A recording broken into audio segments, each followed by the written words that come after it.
నచ్చలేదు మీ అమ్మయ్య గారు ఒప్పుకుంటారంట. మా స్కూలమ్మాది భోజనం మధ్యాహ్నం భోజనం బాగోలేదని స్కూల్ పిల్లలందరూ మధ్యాహ్నం అమ్మయ్య గారు కూడా వచ్చిన వల్ల కూడా అవ్వదని మాకు చెప్పేశారు. అన్ని స్కూల్ పిల్లలందరూ వెళ్ళిపోతున్నారా బయటికి.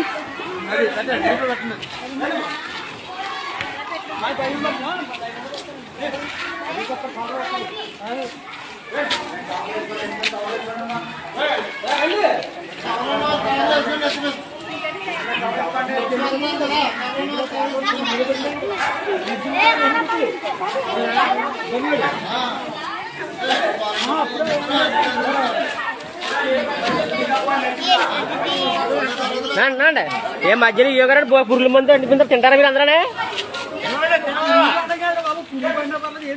రాకండి రేపు నుంచి స్కూల్కి ఎవరో రాకండి. ఫుడ్ బాగుండాలనుకుంటా మీరు 2 రోజులు ఇక్కడ మేము అదే ఫుడ్ తింటా ఇదే స్కూల్లో చదువుతా మీరు వచ్చేయండి అంత మేమేం చేయలేమంట.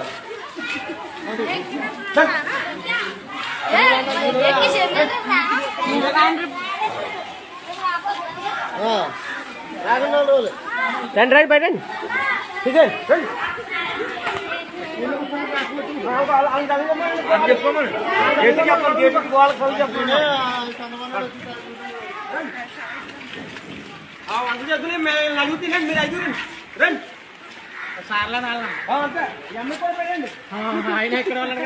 ఎమ్మె గారు ఉన్నారు కదా ఇవాళ మధ్య భోజనం చేసి మనం